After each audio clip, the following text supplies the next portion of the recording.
Hola a todos y bienvenidos a una nueva sesión de sistemas de comunicaciones, y en esta ocasión vamos a hablar del tema de sistemas de comunicaciones banda base.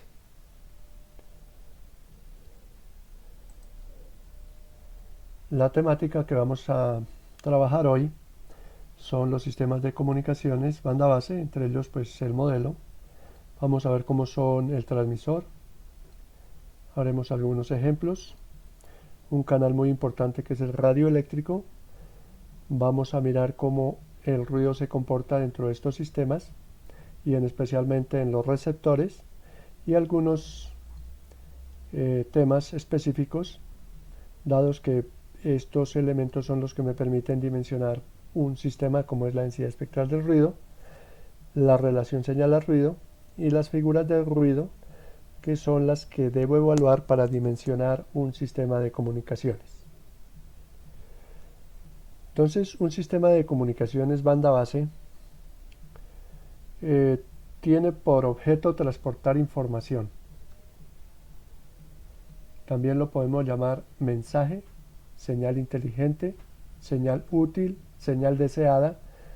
En la literatura encontrarán todos estos nombres, y esto tiene que ser entre dos puntos remotos, dado que nuestras habilidades naturales pues no nos permiten llevar señales de voz, de audio, hacia sitios remotos, por lo cual pues nos corresponde utilizar medios artificiales para poder hacer este propósito. Entonces, el sistema debe llevar la información acá a este punto, que lo vamos a llamar destino, donde este lapso es un recorrido muy grande. Estamos hablando de cientos de metros, kilómetros o cientos de kilómetros. Y donde el mensaje, como lo ven ustedes acá, tiene un gorrito, la cual significa que el sistema debe ser lineal e invariante en el tiempo. O sea, un sistema LTI de los que ustedes han visto en sus sesiones anteriores. También los sistemas banda base conforman el primer y el último eslabón de los demás sistemas de comunicaciones modernos.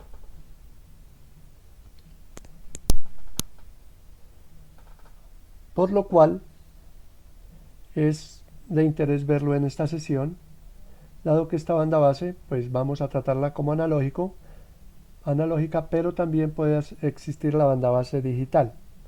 Entonces aquí tendremos unos tratamientos analógicos, y si queremos ampliar para modernizar la comunicación, pues lo haremos como una evolución hacia los sistemas digitales, con los modelos que ustedes ya conocen de conversión de análogo a digital y de digital a análogo en cada uno de sus extremos. Entonces esto es importante también para los sistemas de comunicaciones. Las señales de banda base corresponden a la información en la cual no tiene ningún tipo de corrimiento en frecuencia, que quizás cuando uno habla de sistemas de comunicaciones, pues lo fundamental es el corrimiento en frecuencia de los espectros de las señales de información. Pero para la banda base simplemente lo vamos a dejar sin ningún tipo de corrimientos. Las limitaciones que tienen que ver con el ruido, la atenuación y el ancho de banda. Entonces, para poder dimensionar un sistema de comunicaciones, es primordial tener en cuenta el ruido, dado que este es el elemento que nos hace que nuestros sistemas tenga que ser muy bien dimensionado, tanto en potencias pues como en anchos de banda. La transmisión de la señal banda base se hace a través de canales rígidos, ojo, mira, a través de canales rígidos, porque los canales radioeléctricos no son aptos para transmitir este tipo de señales, aun cuando aquí haremos algún ejemplo, pero simplemente como un modo de comparar estos modelos de canalización. Y lo componen estos tres bloques fundamentales, que son el transmisor, el canal y el receptor. Hay unos elementos adicionales que se le colocan cuando estamos en el espacio radioeléctrico, que son los elementos que hacen de transductor de señales eléctricas a electromagnéticas, y a esto lo llamamos antenas, que sería el elemento adicional que nosotros le agregamos ahí al sistema de comunicaciones. Entonces, el transmisor recibe una señal banda base, le hace el proceso a la señal, en la cual corresponde a manejos de amplitud y de limitaciones en anchos de banda. Y fíjense que aquí el canal tenemos una GDT al final, en la cual también vamos a considerar este como un LTI, porque es la forma más sencilla de poder modelar o de poder calcular o dimensionar sistemas de comunicaciones, con algunas salvedades que a veces se dan para poder acercarnos a este sistema lineal invariante en el tiempo. Y entre los dos extremos sigue ocurriendo lo mismo. La señal de GDT pues obviamente debe tener los niveles de potencia necesarios para compensar las pérdidas de acá del canal, para que llegue acá al destino de una forma fiel, clara y precisa. El transmisor pues se compone de filtros, amplificadores, acopladores, todos estos elementos que ustedes vieron en sus cursos básicos y que acá pues los aplicaremos o se aplicarán como bloques, los cuales generalmente el ancho de banda y la potencia de la señal pues se dimensionan para que pueda llegar al otro extremo. Los sistemas se dimensionan de acuerdo a la potencia y en referencia al ruido. Entonces ahí vamos a tener pues esta referencia de parámetros para nuestros diseños. Entonces fíjense, vamos a mirar cómo son nuestras potencias, tanto la que sale de la fuente, la que sale del transmisor, la que llega al receptor y la que llega al destino. Esto estamos hablando de un sistema completamente ideal, porque aún no le hemos incorporado el ruido. Los medios de transmisión comunes se hacen por pares de cobre. El medio de transmisión también es llamado canal. Por pares trenzados, cable coaxial, guías de onda, fibras ópticas, entre otros, que son pues en su orden de acuerdo a las frecuencias que se manejen. Últimamente pues la fibra óptica ha sido uno de los más utilizados, pues dada su calidad y su poca o su baja atenuación. Entonces la potencia de salida de un canal obedece a una relación que ustedes van a ver cuando vean líneas y sistemas guiados para llevar señales de comunicaciones de altas frecuencias. Entonces esto no es más sino un elemento extraído de ahí, pero como ustedes ya conocen estas expresiones, la potencia de la salida es igual a la exponencial menos 2 alfa L por la potencia de entrada, donde alfa se le denomina el coeficiente del material el cual está construido ese canal rígido, y L pues va a ser la distancia que tiene el canal. Esto es L, y pues alfa pues es el coeficiente del material con que está construido ese canal. También lo podemos dar en forma logarítmica completamente en base 10, lo cual es igual a 10 menos 8.68 alfa L por pi, donde estos dos valores pues siguen siendo el coeficiente de atenuación y la distancia que tiene el canal.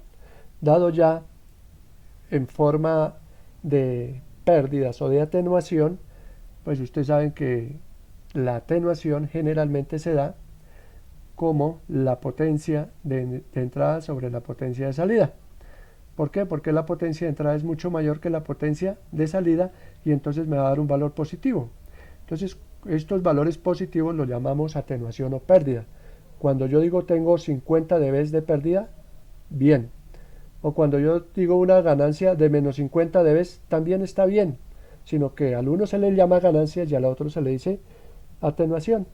Entonces mucho cuidado con esos conceptos, pues dado que a veces da para confusiones.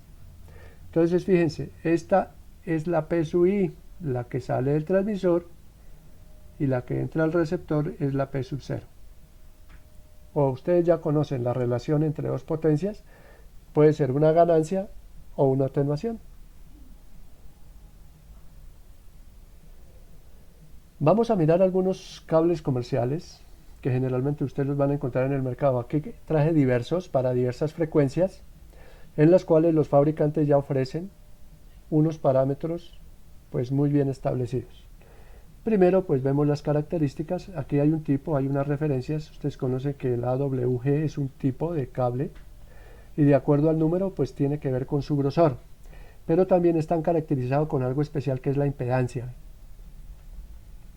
Y obviamente pues cómo está construido, y esto ya es para la parte mecánica, pues si son de aguante o son de aguante mecánico o no. Fíjense que aquí tenemos de 100, aquí tenemos de 100, el Ethernet IP o el que llaman ustedes UTP, el cable coaxial, este por ejemplo que es el que lleva señales de televisión, cable coaxial para el estándar de 50 ohmios, y otro tipo de cable es RG, entonces hay RG6, 8, 2, 56 y cualquier cantidad de números de acuerdo pues a un diámetro que tiene estos elementos. Y las frecuencias de trabajo, por ejemplo aquí vemos que los AWG pues a lo sumo trabajan hasta 100 MHz y sus atenuaciones por cada 100 metros, por ejemplo aquí son 2 dB por 100 metros, entonces coloquemos aquí en dB 6.9 a 10, 24.6 a 100 MHz y así sucesivamente. Entonces tenemos acá el cable RG8 que ya sube casi aquí hasta 1 giga y en la cual pues tenemos pérdidas de 26.3 dB por cada 100 metros de cable extendido o que recorra la señal. Y ustedes saben pues que en dB 26.3 pues siempre es un poco elevado. Entonces eso significa que la señal en el transmisor tiene que ser bien alta para que llegue la señal con los niveles adecuados al receptor y pueda ser entregada al usuario final. También aquí tenemos frecuencias comerciales de muy altas frecuencias y otro tipo de canales que ya obviamente estamos en los lados de las microondas, de las frecuencias muy altas. Entonces, por ejemplo, este es un tipo ya de cable, el AS206, el cual, mire, estamos hablando acá ya de gigahertz, llega hasta 2 gigahertz y tiene 37.7 dB de atenuación por cada 100 metros. Y si miramos el M17RG393, pues vemos que ya puede llegar hasta 13 gigas. Entonces ya están habiendo tipos de cables o de canales de este tipo que las frecuencias son muy altas y por ende pues puede transportar altas cantidades de información. Generalmente y muchas veces las señales que se transmiten a través de fibra óptica o estos tipos de cables pues en su mayoría o a veces son tipos banda base, en la cual pues la velocidad de bit por segundo pues nos da una magnitud de la cantidad de información que podemos llevar, porque muchas veces los bits pues son banda base, el 1, el 0 o los multiniveles son banda base, a no ser que se monten en una portadora y a través de cambios de amplitud, cambios de fase o cambios de frecuencia podamos enmascarar esos bits a través de una señal modulada y en la cual pues entonces ya estaríamos hablando de sistemas modulados. Vamos a hacer un ejemplo y ustedes van a ver cómo es el modelo de ejercicios que vamos a realizar de ahora en adelante, dado que no solamente necesitamos solucionar datos, sino también necesitamos generar juicios o dar opiniones respecto a un ejercicio. Pónganle mucha atención a este ejercicio. Se requiere hacer una transmisión de un canal de televisión analógica en banda base.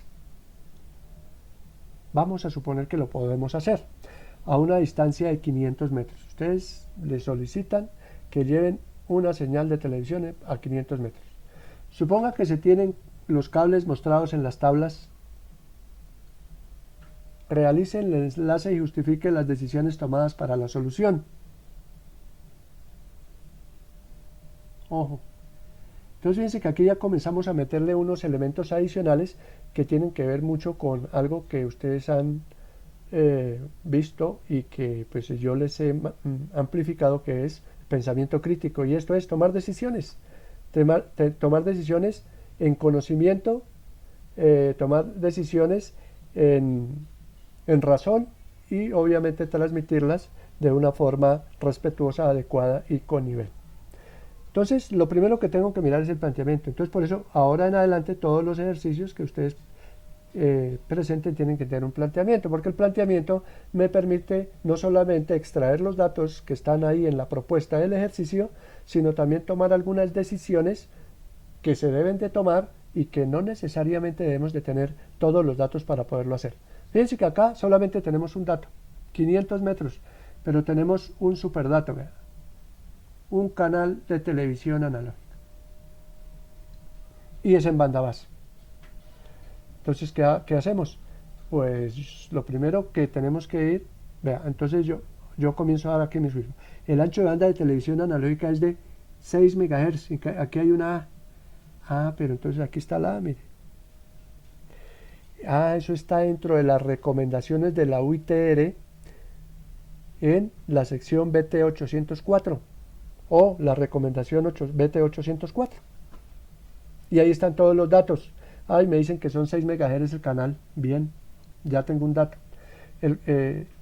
Este dato se requiere para evaluar la atenuación del canal como la frecuencia del canal. Y tomamos la más alta, puesto que la frecuencia más alta es la que mayor da atenuación. Entonces las otras pues funcionarán de una buena manera, como lo funciona la de alta frecuencia.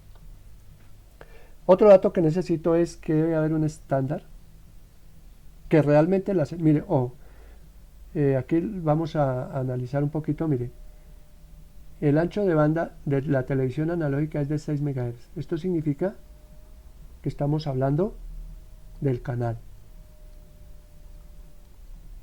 Pero aunque el ancho de banda de la señal nos dicen ahí que es de 5.5 MHz.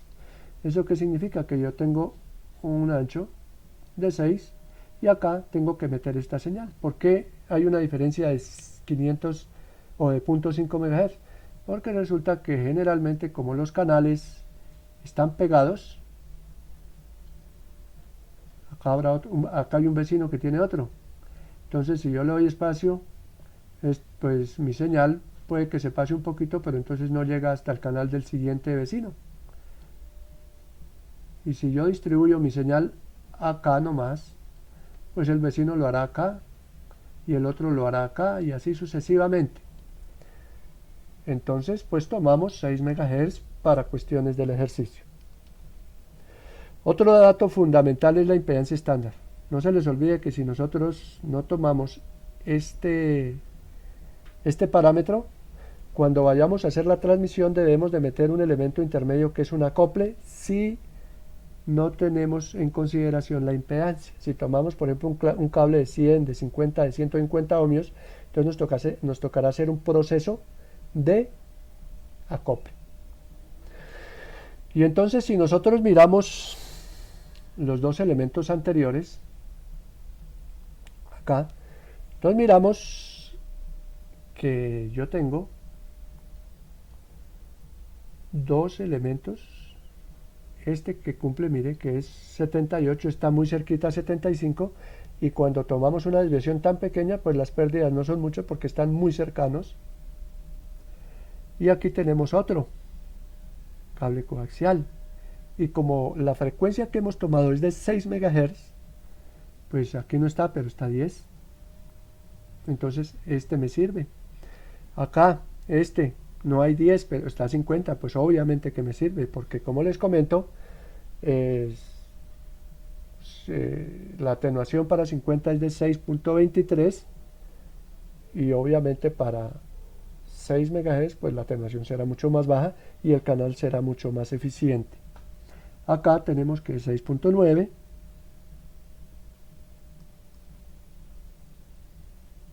porque este corresponde a este corresponde a este y así sucesivamente por cada 100 metros. Entonces ya podemos tomar una decisión. ¿Cuál decisión tomó de estas dos? Entonces ahí es cuando comenzamos nosotros a hacer juicios de valor. ¿Por qué tomamos uno y por qué no tomamos el otro? Entonces ahí les va. Entonces ya vemos que los dos tienen los 75.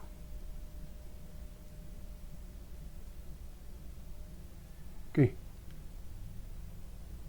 Ahora, ¿cuál es la decisión que debemos tomar para los dos? Pues vamos a mirar acá.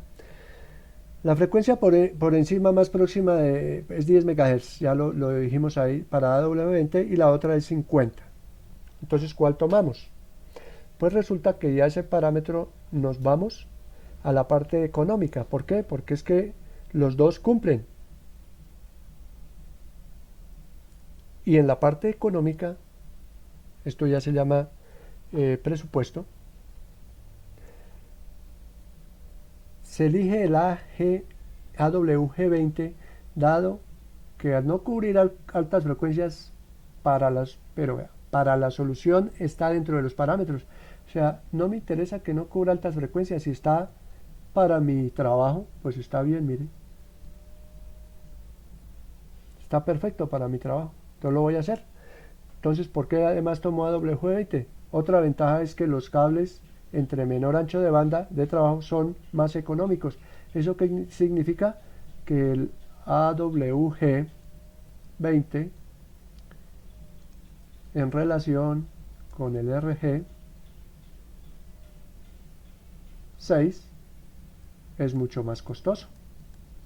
Entonces, listo, tomé la decisión y esos son mis declaraciones de valor para poder solucionar. Entonces ya la solución se vuelve mucho más sencilla y obviamente ya es una cuestión ya procedimental. Entonces, para el canal de 500 metros, la atenuación para 100 metros es de 6,9. Entonces 100 metros, dado que el software no le escribí aquí el backslash, y entonces me dejó fue la mención. Entonces son 100 metros. Y fíjense el desarrollo del ejercicio tan fácil. Entonces, la atenuación del canal para 500 metros es 500 por 6.9 dB sobre 100 metros y me da un valor de 34,5 dB. ¿Eso qué significa? Que si por ejemplo yo envío 34.5 dB de potencia de la señal, al otro lado me va a llegar un dBm. Esa es la concepción de este resultado.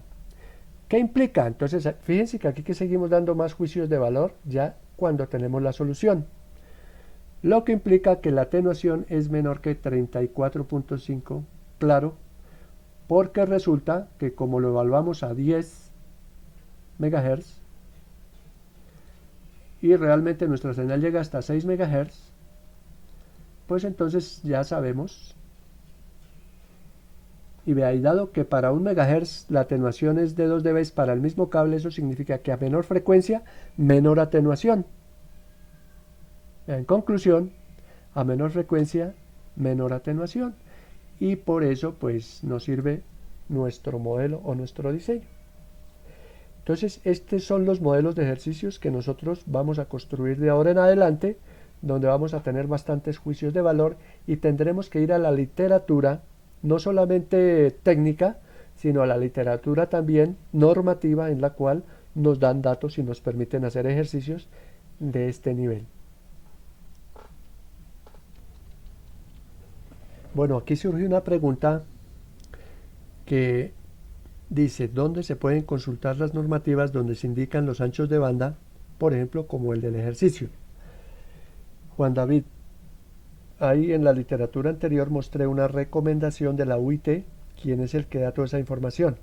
Entonces en la UIT están todas las recomendaciones, todos los datos y todos los parámetros referentes a una banda de frecuencias en la cual se utiliza como una banda de servicios. La que le estoy mencionando, por ejemplo, es la banda base de las señales de comunicaciones analógicas. Entonces ahí nos dan todos los datos y hay muchísimos datos más. sino que uno extrae los datos de interés. Entonces la UIT me da toda esa información normativa. Si yo quisiera hacer un ejercicio típico, pues yo daría aquí datos sin necesidad de ir a ningún documento normativo. No sé si le contesté la pregunta. Ahora vamos a ver el canal radioeléctrico. Aun cuando se comentó que no se debe utilizar en banda base, dadas unas condiciones que no son óptimas, y voy a mencionarlas aquí de rapidez. Por ejemplo, el tamaño de la antena debe ser proporcional a las longitudes de onda, y para frecuencias bajas las longitudes de onda son extremadamente grandes, entonces ya hay un inconveniente. Segundo, para alimentar esas antenas se necesitan potencias muy grandes, otro inconveniente. Entre más altas frecuencias, pues podemos generar las señales y transmitirlas a unas distancias con menores potencias. Y el otro pues es también la interferencia que podría haber entre todas las señales, porque si todo el mundo transmite en banda base, pues el espacio radioeléctrico no daría sino para una sola comunicación. Entonces el canal radioeléctrico es el espacio por donde pueden irradiar señales electromagnéticas. Se hace en el transmisor a través de unos elementos radiantes denominados antenas. Se le denomina espacio radioeléctrico al vacío, al aire y al agua. Generalmente estas ondas radioeléctricas también se les denomina ondas electromagnéticas, porque tienen la facilidad de viajar por estos medios. Hay un modelo que me determina cómo es el comportamiento de un medio o del espacio libre cuando yo transmito una señal. Entonces fíjense que acá tenemos, esto podríamos llamar la potencia de salida, y esta ya sabemos que es la potencia de entrada. Entonces hace relación a las ganancias de las antenas, porque las antenas tienen unas ganancias, y se determina por la longitud de onda de la señal y la distancia que recorre esa señal. Entonces fíjense que son parámetros y son ecuaciones o modelos bien conocidos. Y obviamente la ganancia y o la atenuación, como les comenté, yo las puedo definir en el espacio libre de la siguiente manera. Si yo lo hago a través de una ganancia, pues va a ser la potencia de salida, voy a escribirlo aquí entre paréntesis, la potencia de salida sobre la potencia de entrada. Y si lo hago en función de las pérdidas, pues lo voy a hacer la potencia de entrada sobre la potencia de salida. Pero como ya sabemos que los canales atenúan, pues entonces el parámetro fundamental que se toma es este. Dado que simplemente yo puedo decir tiene una atenuación de 20 dB, una atenuación de 100 dB, una atenuación de 50 dB. Queda más cómodo, pues porque nuestro pensamiento es positivo y está más acostumbrado a estos valores. Si yo digo que tengo una ganancia de menos 50 dB, pues ya comienzo a tener ahí un poco de trastorno mental en procesar esa información. No se les olvide acá también, mira, que aquí hay una recomendación, lo mismo que hicimos anteriormente. Vamos a trabajar sobre todos estos documentos que generalmente son los que se basa la literatura también, para la cual pues yo puedo definir cómo es el comportamiento de un canal radioeléctrico o cómo es el comportamiento del espacio radioeléctrico. Entonces, cualquiera de estos elementos, mira, aquí esto tiene que ver con esto. Esto está además documentado también en las recomendaciones para que cualquier persona pues pueda además utilizar estas herramientas. Y se dan porque no solamente los ingenieros deben conocer estos parámetros. Estos parámetros están al alcance de la parte legal, de la parte económica, de la parte de gestión, y entonces todas las personas deben de conocer esto, que estén incluidas dentro de los sistemas de telecomunicaciones o que trabajen dentro de este ambiente. Entonces el canal radioeléctrico, pues vamos a definir cosas como, mire, la ganancia de la antena, vamos a definirla como AT, la ganancia de la antena receptora como AR. La longitud de onda, pues ya saben que está referenciada a una frecuencia de la señal que viaja a través del espacio libre. Pues la potencia de transmisión, ya sabemos que es la que entrega la ganancia, pues la ganancia de la trayectoria, ya la hemos visto anteriormente. La longitud, pues es la distancia que recorre la señal, la potencia que llega al receptor y la atenuación de la trayectoria. Ya hemos hablado de estos dos datos, entonces para que ustedes los tengan presentes.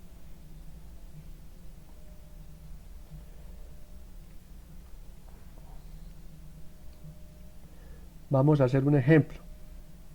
Igual manera, es un ejemplo en la cual pues va más orientado al análisis y a dar opiniones y juicios acerca de algunas decisiones que iremos tomando durante el desarrollo del ejercicio. De acuerdo al ejemplo 1, realice la transmisión por el espacio libre.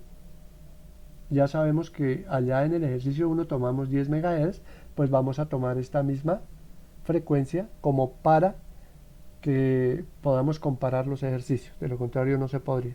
Suponga que las ganancias de las antenas son unitarias. Ahora duplique la distancia y vuelva a calcular la atenuación. Analice los datos y dé su juicio al respecto. Fíjese, esto es lo más importante ahora.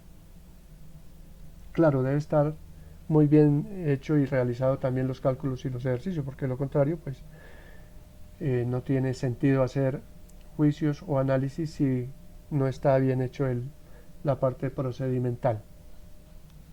Vamos a plantearlo. Aquí el planteamiento es sencillo. ¿Por qué? Porque no hay mucho que extraer de ahí.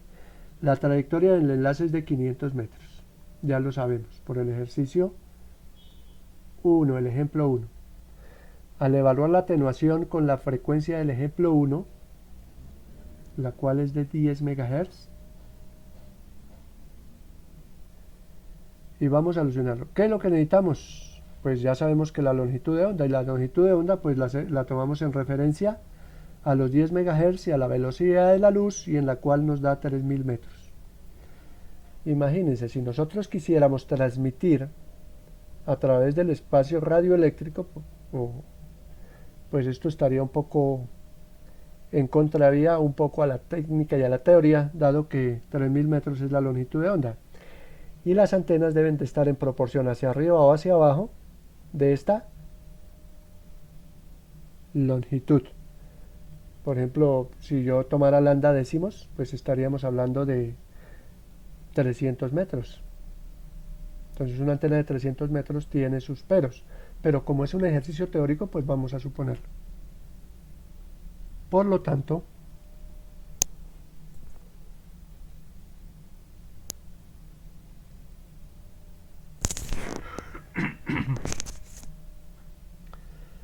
sabemos que la potencia, las pérdidas por el espacio libre de acuerdo a la ecuación anterior, pues es 10 logaritmo de 4pi 500 metros sobre 3000 metros. Entonces aquí tenemos lambda, aquí tenemos L, aquí tenemos 4pi y aquí tenemos el cuadrado, y nos da que es de 6.24 dB. Fíjense, es muy poquita o muy baja la atenuación por el espacio radioeléctrico en comparación con un cable rígido que lo habíamos hecho anteriormente. Ahora si duplicamos la distancia, que es 1000 metros, pues entonces vamos a tener 12.24 dB. Si yo comparo estos dos datos, la distancia que hay entre estos dos es de 6 dB. ¿Eso qué significa? Que dupliqué la distancia y se subió 6 dB. Si lo hiciéramos con el doble de este, que serían 2000 metros, pues aquí nuestro nuevo dato sería prácticamente 18.24. Entonces vuelven a ver 6 dB de distancia. ¿Eso qué significa? Que si duplicamos la distancia, entonces se nos sube la atenuación en 6 dB nomás. Lo que implica que si se duplica la distancia, bueno, esto ya lo comenté. Por otro lado, en el cable del ejercicio 1, la atenuación a 1000 metros es de 69 dB. Si ustedes van y hacen el ejercicio nuevamente, da 69 dB. ¿Eso qué sucede? Que es el doble, o sea, se subió 34.5 dB, que es un escándalo. Lo cual es el doble. Y si aumentamos a 2000, pues entonces sería, pues, como 138 o algo así. Y ya, mejor dicho, es imposible que una señal aguante tanta atenuación. Esto significa, fea, entonces fíjese que aquí ya estamos dando unos análisis.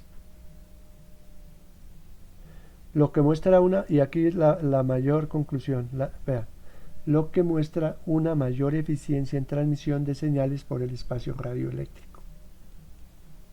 Entonces, ¿por qué el espacio radioeléctrico es favorito para poder transmitir señales? Y sobre todo altas frecuencias, pues porque la atenuación, cada vez que duplico la distancia, es no más de 6 dB, y eso en pérdidas es muy poco. Entonces, no requeriría otro análisis que yo podría hacer acá, que no lo hice, sino que los voy a hacer. Eso significa que por el espacio radioeléctrico se requieren menores potencias para la transmisión. Punto. Entonces ahí tenemos todas las ventajas de poder transmitir señales por el espacio radioeléctrico. Cuando son altas frecuencias y especialmente cuando son señales moduladas. Ahora vamos a ver el ruido en el canal. Esto funciona para todos los sistemas y de comunicaciones también. Fíjense que nosotros teníamos acá, vamos a mirar, y generalmente esto ocurre especialmente para los sistemas radioeléctricos, en la cual pues aquí tenemos el transmisor, o acá.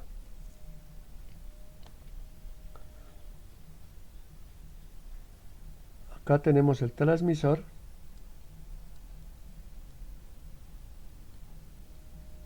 Y aquí enviamos la señal. Esto que está acá, ya a la entrada del receptor,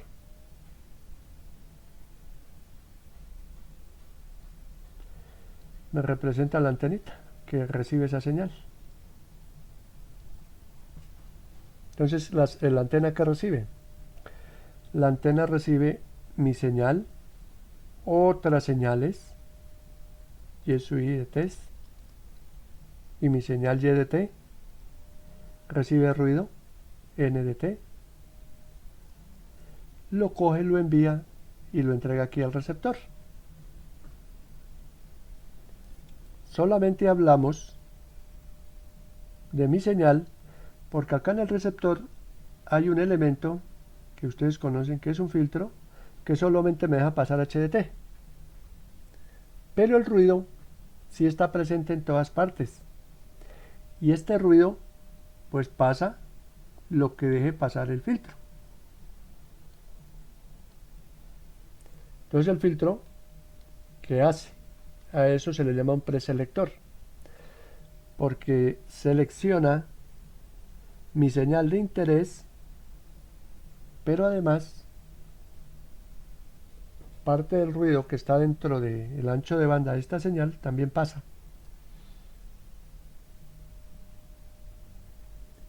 Y las demás señales, como estas, las demás IES, pues las desconecta, porque obviamente están fuera del ancho de banda de esta señal. Porque la UIT, y de acuerdo a las recomendaciones, pues todas las señales están ordenadas para que cada una vaya en su canal, en su espectro, porque no pueden ir dos señales en el mismo espectro a no ser que sean señales que tengan una técnica de modulación o de canalización que en algún momento se traslapen los espectros, pero existe otra técnica que los puede extraer e independizar, como son todos los sistemas de transmisión que son ortogonales. Entonces, por eso esa palabra de ortogonalidad es tan importante, pero porque en los sistemas modernos se utilizan pues para comprimir los espectros y poder enviar más información, a sabiendas que esas señales se pueden extraer pues siendo ortogonales y en la cual se pueden independizar, de acuerdo al teorema de la ortogonalidad que ustedes conocen de señales. Y hay un elemento fundamental que es la densidad espectral de ruido, que es la que me determina toda esta parte. Y generalmente, dada las condiciones y el análisis, la densidad espectral de ruido a temperatura ambiente y en las condiciones en que se encuentra en el medio, pues tiende a ser una constante. Eso no sé si ustedes lo hayan visto en los analizadores de espectro, que cuando lo activan, pues hay como un piso de una señal que está en todos los lados de la frecuencia y que tienen casi el mismo nivel, solamente tiene unas pequeñas variaciones ahí en las crestas, en las cuales pues se considera como un sistema constante. También hay ruido externo, que son todos los elementos naturales o artificiales, pues en las cuales pueden ser, no sé, un transformador, puede ser un sistema de soldadura, pueden ser los rayos cósmicos si son naturales, y todos incluyen cargas eléctricas, en las cuales se insertan dentro del canal o de la señal,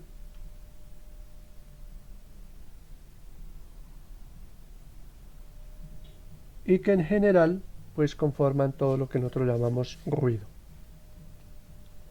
Y el ruido interno, pues de acuerdo al átomo de Bohr, los electrones se mantienen en sus órbitas debido a que almacenan cierta cantidad de energía, pero si existe una adición de energía, generalmente estos electrones saltan, y al saltar pues que generamos corrientes eléctricas pues desordenadas.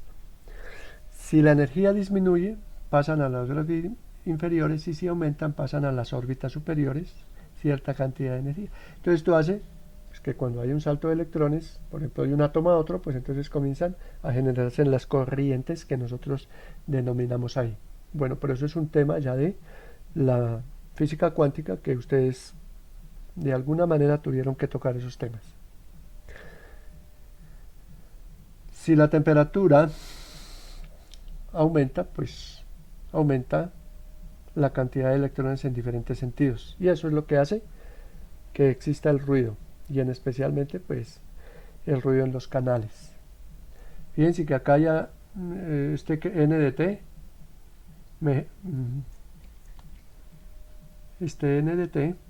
me genera una densidad espectral de ruido. Tenemos la potencia que llega de la antena más la potencia del ruido que tenemos ahí, y a la final vamos a tener una potencia en el destino.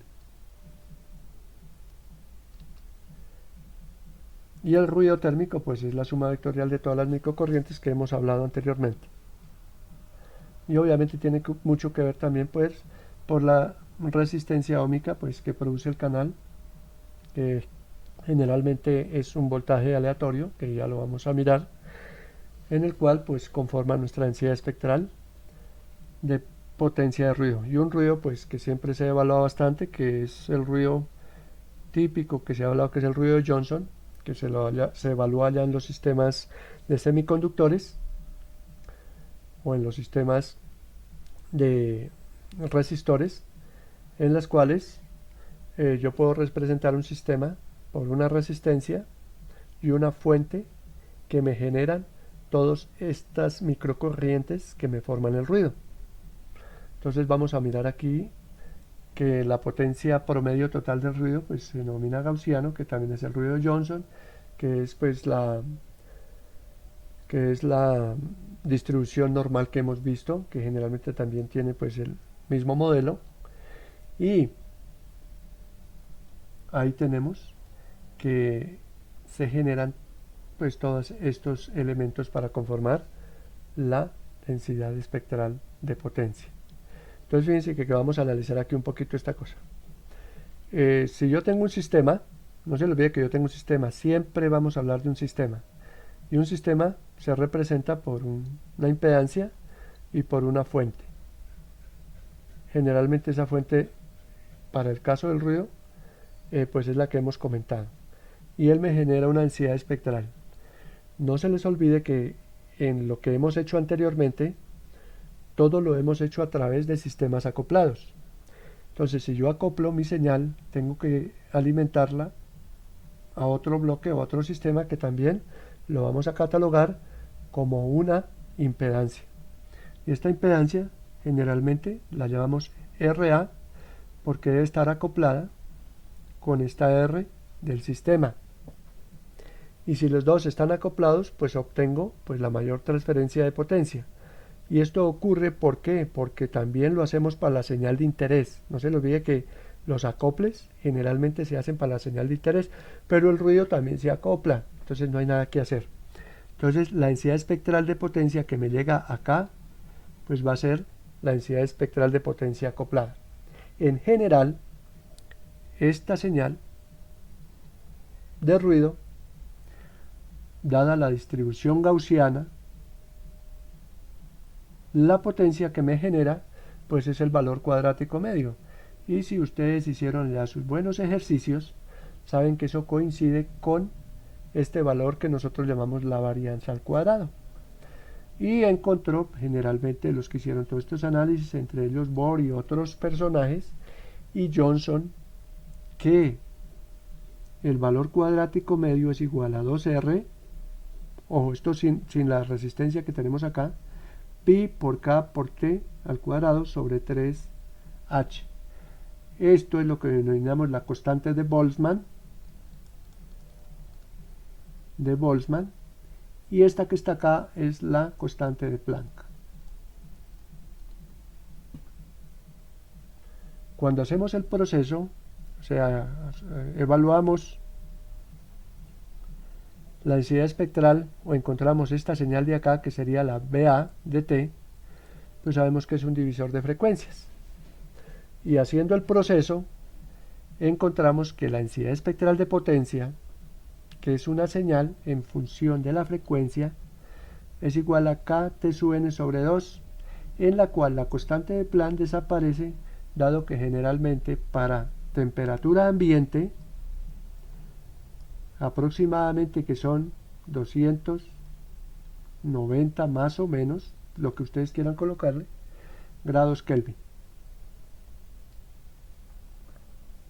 donde la unidad básica es los grados Kelvin. Entonces tenemos este valor, esta constante de Boltzmann. Esta constante de Boltzmann pues tiene un valor que pues próximamente ya lo diremos, que es 1.38 por 10 a la menos 23. La temperatura de ruido, pues esa es la temperatura a la cual está expuesto el sistema. Ojo, no es lo mismo temperatura de ruido del sistema a la temperatura de ruido que hemos visto en los elementos de diseño como son amplificadores o elementos activos, en las cuales, aun cuando es la misma temperatura, pero la concepción es otra. Porque la temperatura de ruido para los sistemas abiertos coincide con la temperatura ambiente, pero la temperatura de ruido de los dispositivos tienen otro valor que no sé si se acuerden ahí cuando se dio esa sesión de ruido. Pero pues yo les voy a dar el enlace y ahí ustedes encontrarán la explicación correcta. Entonces, ¿qué es lo único que tenemos que hacer? Es que la densidad espectral de ruido ya es una constante. Entonces con eso nos ahorran miles y miles de procedimientos y de trabajos. ¿Eso qué significa? Vamos a hacerlo acá. Que si yo tengo la frecuencia, ojo, frecuencia, yo tengo aquí mi densidad espectral F, es una función, fíjense, de A, pues voy a tener que generalmente mi densidad espectral es esto y que tiene una altura de eta medios, vean. Y eta medios es este. Eta medios es esto, vean. Que es esto mismo. Donde la constante de Boltzmann es igual a 1.38 por 10 a la menos T Julius por grados Kelvin. Y donde T sub n es la temperatura también en grados Kelvin. Entonces ese es el manejo del ruido en comunicaciones. Iremos dando más tips de ruido cada vez que vayamos evolucionando en las comunicaciones.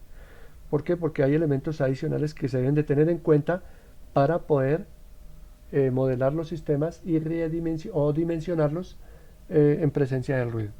Y eso tiene que ver ya pues con el comportamiento de cada una de las señales moduladas. Entonces un receptor, fíjense que simplemente lo que ustedes llaman por allá un preselector, que es el que me define. Fíjense que este es un pasabajos, ¿por qué? Porque estamos hablando de banda base. Yo no puedo hacer ni pasaaltos, ni puedo hacer pasabandas en banda base. Solo hay filtros pasabajos.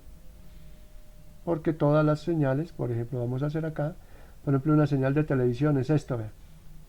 Punto. Y acá para el lado izquierdo, pues obviamente será lo mismo, punto. Entonces yo no voy a hacer un pasabandas o un pasaaltos, no. Lo que hacer es un pasabajos, mire. Un pasabajos para poder proteger esa señal y eliminar las demás. Entonces esto es un pasabajo. Y si yo logro hacer esto, pues las señales que están por acá, si por acá hay señales, por acá hay señales, por acá hay señales, pues entonces el sistema me las va a bloquear. El sistema del filtro. Este filtro debe ser especial porque generalmente los filtros preselectores pues tienen unos diseños mucho más elaborados que cualquier filtro normal. Y adicionalmente tendremos un amplificador de bajo ruido, el cual se llama de bajo ruido porque no le va a ingresar más ruido del que llega acá. Porque no se le olvide que estos señores tienen una figura de ruido en la cual ellos mismos producen su ruido. ¿Por qué? Porque también ellos son materiales, tienen temperatura, se calientan y además tienen unos procesos de amplificación, entonces también amplifican su propio ruido. Entonces, si yo tengo muy bajo ruido que él me autogenera, entonces si se amplifica, pues el ruido va a ser pequeño. Y lo importante es tener nuestra señal al final. El receptor es el bloque que extrae la señal proveniente del canal y la adapta a las condiciones del usuario final. ¿Cómo la adapto? Pues con filtros y con amplificadores. Entonces ya les comenté, está compuesto por estos dos elementos. Y la señal compuesta que entra al receptor, es la que llega de la antena, es esta. La señal más el ruido. Y la densidad espectral de ruido está presente en todo el espectro. Ojo, por eso es que esa densidad vuelvo y la pinto y este mapa no se les olvide, ojalá.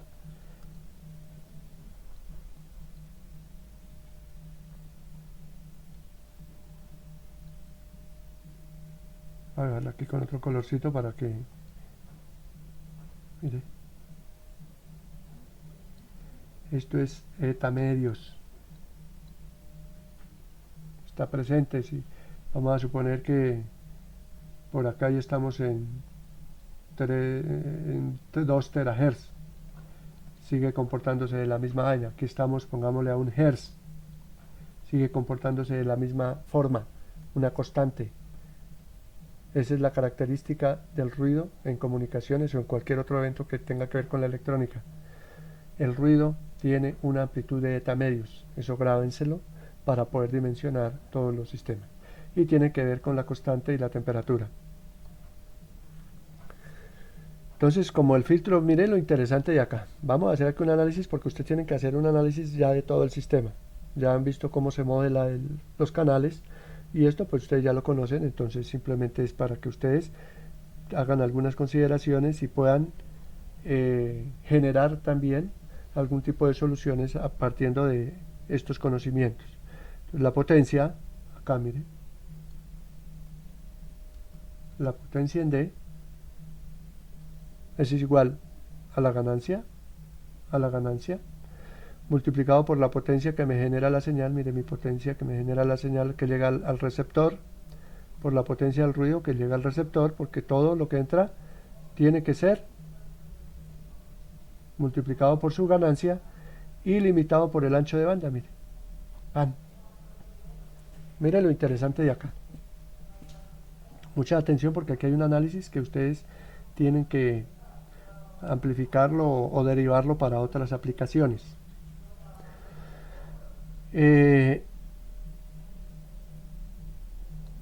¿La ganancia afecta a la potencia de la señal de información? Sí. ¿La ganancia afecta a la potencia de la señal de ruido?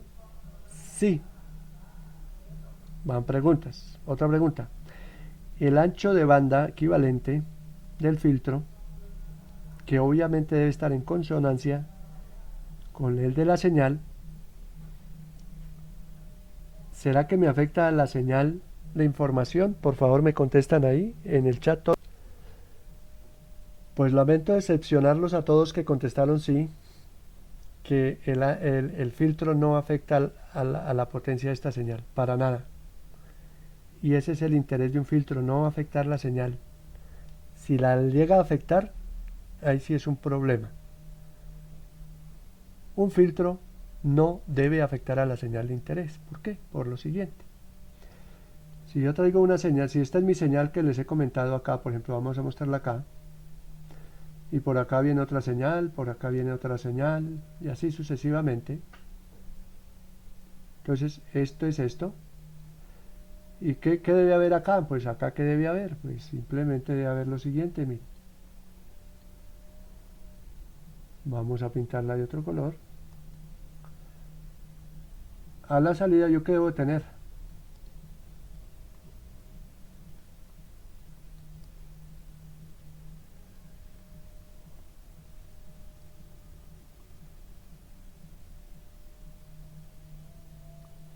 Esto. Entonces esto es antes del filtro. Esto es mi Y. Esta es mi Y después del filtro.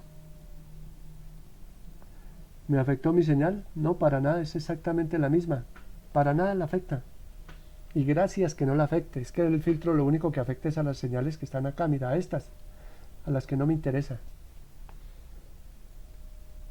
Entonces por eso es que puedo escribir esto de esta manera, mire, aquí está, mira.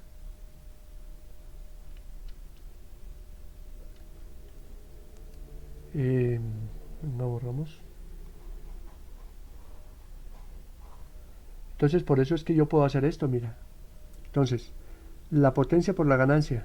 Listo, potencia por ganancia. ¿Por qué? Porque el filtro no tiene que afectarme esta señal. Y el ruido, el ruido sí. Potencia, ganancia por la potencia por el ancho de banda. ¿Por qué al ruido sí? Porque ustedes ven que esto es una suma, ¿no? Es aditivo. Y si es aditivo, pues yo puedo hacer procesos independientes. Pues puedo hacer un análisis de ruido y hacer el análisis de la señal por aparte y después juntarlas y hacer el análisis global. Entonces vamos para allá y voy a pintárselo acá. Resulta que ahora sí, mira, al ruido sí lo afecta. ¿Por qué? Porque ya hemos dicho que esto tiene una amplitud hasta el infinito de eta medios. ¿Y ahora qué pasa después del filtro? Pues si el filtro, voy a pintar por comportamiento del filtro, el filtro prácticamente es esto. Entonces mi señal de ruido pues va a ser esto, ¿ve? Porque por acá la borró, por acá la borró. Entonces voy a tener aquí un área bajo la curva con una altura de eta medios. Entonces al ruido sí lo afecta porque lo limita en ancho de banda. Para responder a la pregunta de Felipe, vamos a hacerlo de nuevo. Afecta el ruido porque el ruido a la entrada es de esta manera. No sé si logré entenderme. Vamos a dibujarlo acá con otro color para que los entiendan. Este es el ruido donde tengo una amplitud de nt, n medios, perdón. Aquí tenemos la frecuencia. ¿Qué pasa si yo le aplico un filtro? Si yo le aplico este filtro, ¿ve?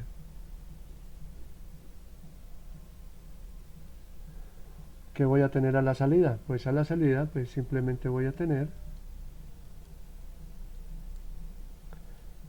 esta señal aquí, vendrá acá y vendrá acá, y esto será eta medios. ¿Por qué? Porque este ruido de acá lo elimina fuera del ancho de banda. Entonces por eso es que me afecta al ruido, porque me lo limita el ancho de banda de acuerdo a las condiciones del filtro. A ver, Jordi, de acuerdo a esta pregunta es que si yo hago esto, GA, que es este de acá, por la potencia de la señal,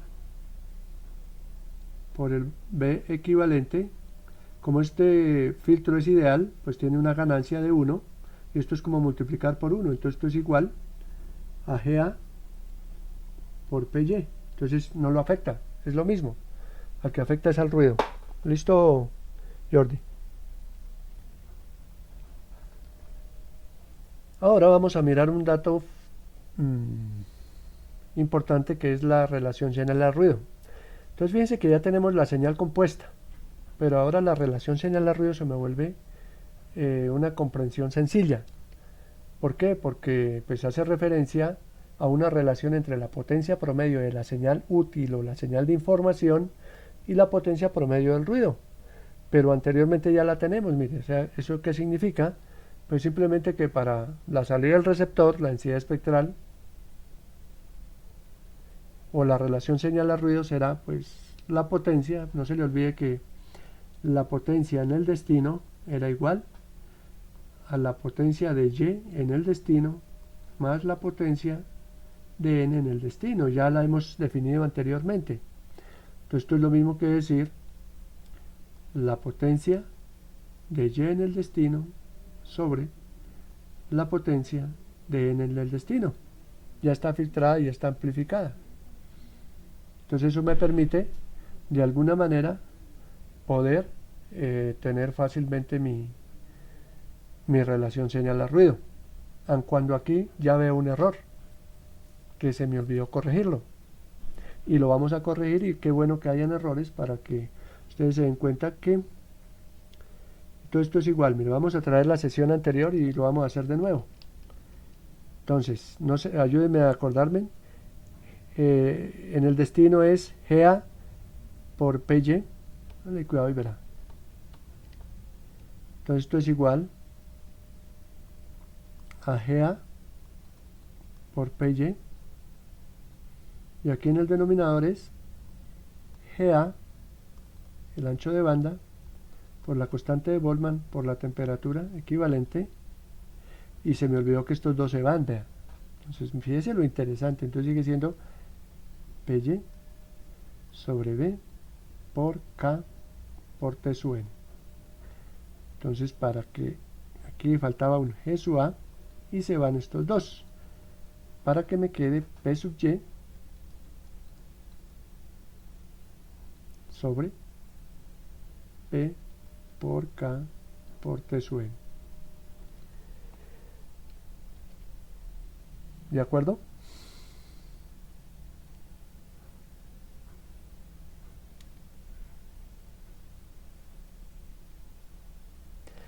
Y la figura de ruido muestra el nivel de ruido que un bloque le añade a la señal de información, y es la razón entre la figura de ruido entre dos puntos. Vean, esta es entre la figura de ruido entre dos puntos, o sea, entonces, como lo tengo acá, fíjense, la figura de ruido es igual a la relación señal-ruido de salida con relación a la señal a ruido de entrada.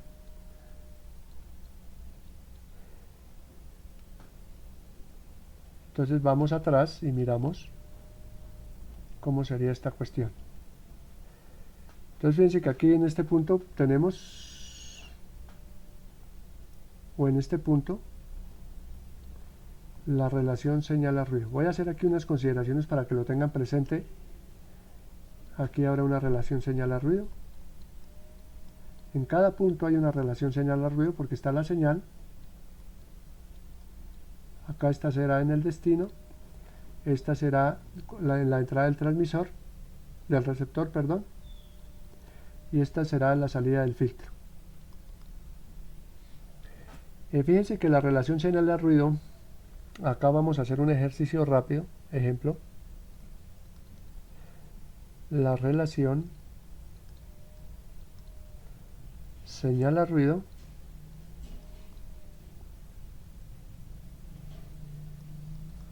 a la entrada del receptor.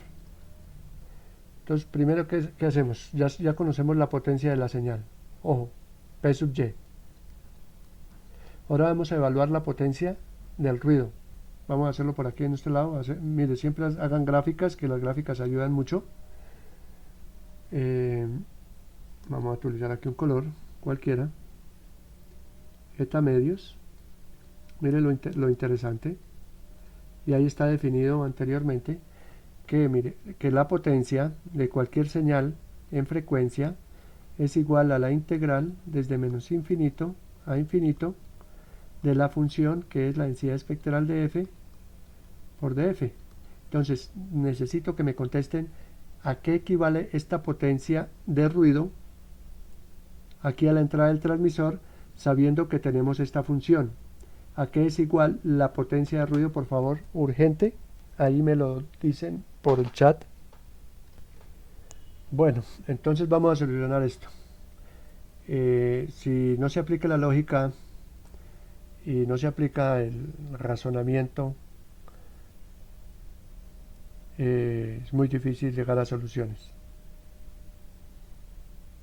La frecuencia es, si hemos dicho que se encuentra esto en toda la frecuencia, pues simplemente una integral es un área bajo la curva, y el área bajo la curva es z medios, la altura por la base, y la base, como dicen que el ruido se presenta en todas partes, es infinito. Entonces la respuesta es infinito. Sencillo como eso. Y entonces la relación señal-ruido a la entrada, puesto que no hay filtraje, pues va a ser igual a la potencia de Y sobre infinito. Y entonces esto tiende a 0. Y si tiende a 0, eso significa que no hay señal de ningún tipo.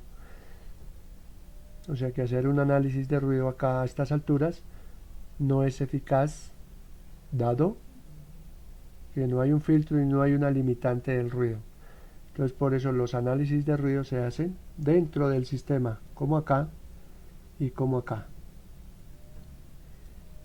Entonces la relación señal-ruido ahí es 0. Y aquí obviamente ya tenemos un filtro y tenemos un MDT. Entonces van a ser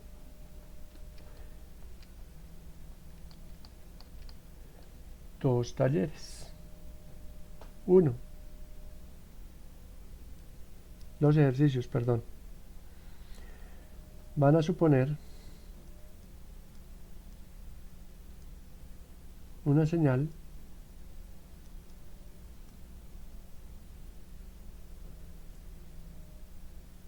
de radar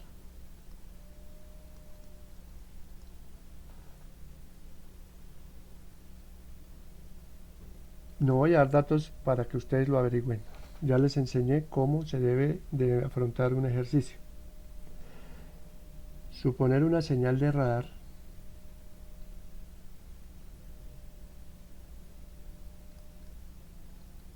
para localizar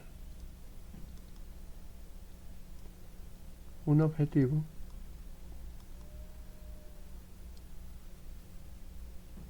Huele usted a 20 kilómetros.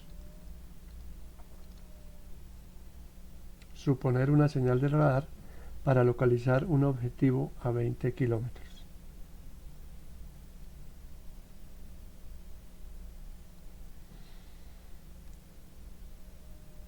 Si ustedes generan una señal,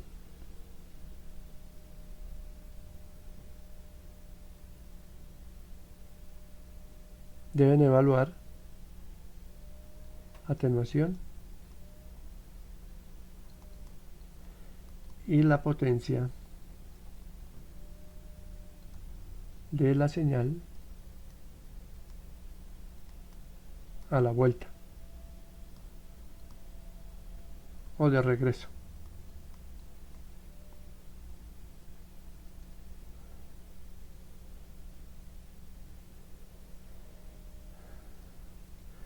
En las recomendaciones está ahí para espacio libre, está parte de esa concepción. Además, pues ustedes deben demostrar los juicios pertinentes, juicios y conclusiones.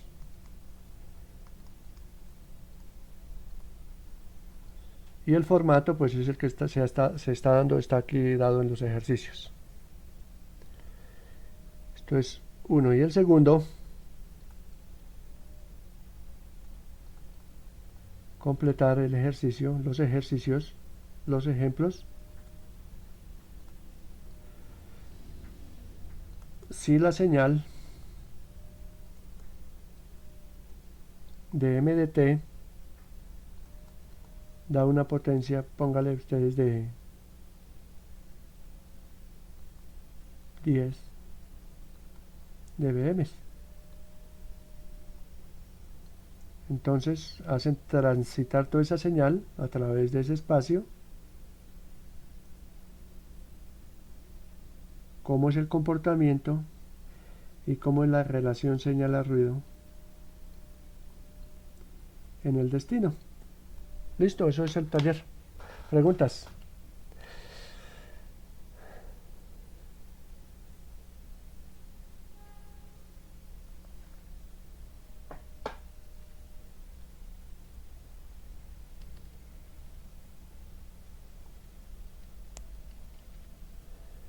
Bueno, y con esto terminamos esta sesión. Muchas gracias por su atención y nos vemos en una próxima sesión.